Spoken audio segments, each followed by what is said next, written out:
What are we talking about today? Well, today it's a special one to really focus on this whole idea of weekly planning. It's really to help you break that sort of Sunday blues feeling that happens and give you a chance to be really fired up and ready to go for Monday mornings so that your week is really set up. And what this whole process does is it helps you make your Monday mornings magic. That Sunday blues feeling, and it sort of normally starts to kick in sometime on Sunday afternoon.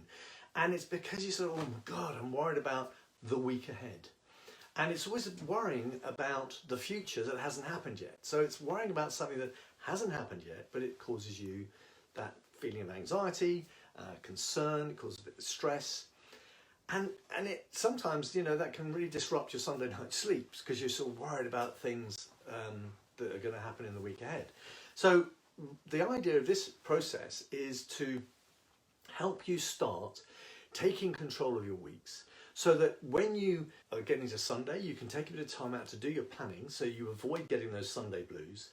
And really what it's doing is setting you up for a successful week, because if we get it right, what happens is that you become prepared and focused and set up to succeed for the week before the week's even started. So when you start on Monday morning, you know what you're going to do, you know the challenges ahead, and you know how you're going to focus on that and really what you're going to get done in the week. I want to go through the 6 elements really that make up the weekly planning process. And if you haven't downloaded the sheets yet, the link to the opt-in page, just you put your email address in and that'll send you an email which will give you access to the weekly and daily planning sheets. Just 2 sheets. But just today I'm going to talk through the exercise of how to use the weekly planning sheet. What are we doing this for? We're doing this, as I said, to get you prepared and focused so that you can succeed next week. So what does prepared and focused mean? Well, first of all, we want to identify what that core focus is for you for the week. So the core focus may be you've got a project that you're trying to do, or you're trying to get something written, or you've got some work to do for a particular customer. It's a project that you're working on that actually you can focus time and effort on during the week to move it forward to a specific point. So the core focus isn't just like, I'm going to focus on marketing. It would be, I'm going to focus on a specific action that I can measure that I will have achieved by the end of the week. So we do want to be quite precise about what the focuses are. So it's not just a vague focus, it's something really specific. It's a thing that you can focus on for the week that is going to help you move your business forward. And then there might be some weekly deadlines. So that might be you've got to get a proposal into a customer. It might be you need to do a review with a member of staff. It could be any particular thing that's got to happen this week, no matter what. So you've got to be really clear about what those are at the beginning of the week. Another thing where people often don't think about is, what are the challenges? What are the problems that are going to occur this week? So you may have some deadlines, but what are the challenges you've got to overcome to make sure you meet those deadlines? So that might be that you need some resources. That might be that you've got to talk to some people first to make sure something can happen.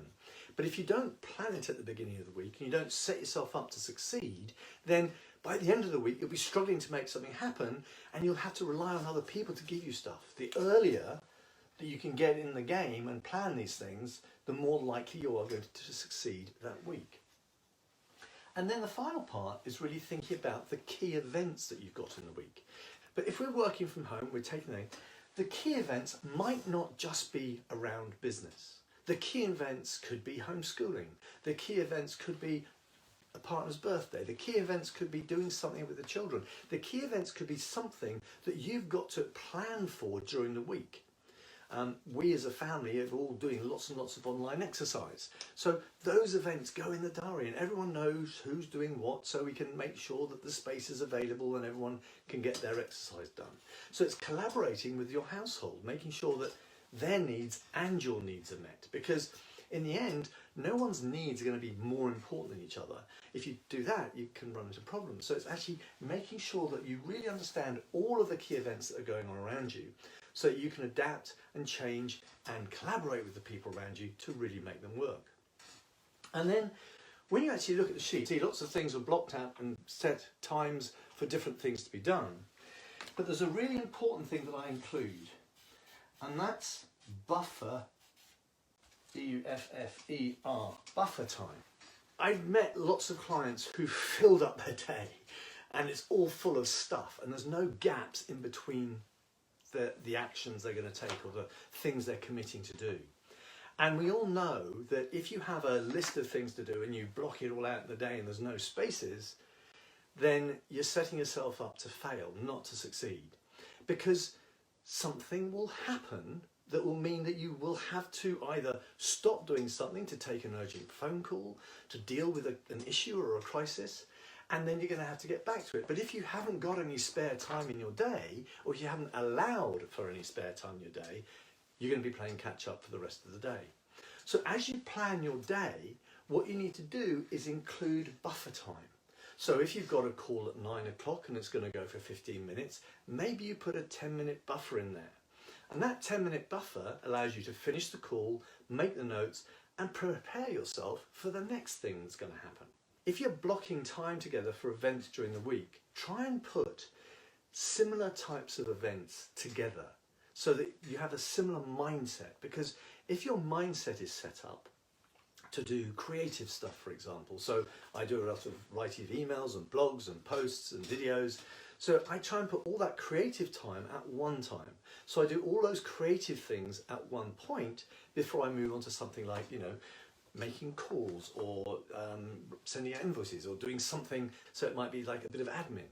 I do admin at the time of day when I'm not at my best, because I can push myself to do admin, but I want to perform at my best when I do make phone calls to customers, or I'm doing lives like this, or I'm actually delivering my work to customers. So you've got to pick the time of day when it works for you to do the right sort of job. So To Be to Serve Community is a place where I am going to be every day. I'll be in there looking at comments and questions. If you haven't yet joined the Facebook community, please go to Be to Serve Community. It's a group, search under groups for To Be to Serve Community and request to join, and we'll let you straight in. And once you're in, please introduce yourself and tell us a bit about your business and what it is you're facing, the challenges you're facing. And on Fridays, we'll be doing a bit more deep dive training in the topic of the week, and this week obviously it's planning, so that on Fridays we're going a bit more deep dive into that and answering people's questions about the planning and the challenges that may have come up when they tried to do the planning workshops during the week. On Wednesday we're going to be covering the daily planner and going through how you use the daily planner to really make your day effective. So the weekly planner sets you up for the week, gives you that 7-day horizon view of what you're going to achieve in the week. The daily planner is the real action plan. Why is weekly and daily planning so important? None of us like planning. It's about making a commitment. It's about putting something down on paper. It's sort of like, oh gosh, do I have to do that? But when you do start to plan and you start to experience planning, what you'll realise is when you make a plan, you become prepared for what's coming. You're preparing your mind and your environment for what's ahead. You need to do the planning, and we do it for clients, we do it for customers all the time. But if we applied that same planning for ourselves and our own businesses and our own teams, we would have a dramatic impact on the performance of our business. I want you to be able to choose to make your Mondays Magic Mondays for you, because you know what you're doing, you know how to do things, and you're setting yourself up to succeed. Make your days, your Mondays, the best Mondays ever, because you plan for them and you plan for the week, so that when you wake up on Monday morning, you know what to do. Remember, core focus, weekly deadlines, the challenges you're going to have to overcome, the resources you're going to require, and the key events. And don't forget to put in the buffer time, because if you put in the buffer time, when something knocks you off course a little bit, you will have the time to adjust, get yourself back together and refocus. Look forward to seeing you on Wednesday, and please put some comments below and let us know what you think about this video. Bye for now.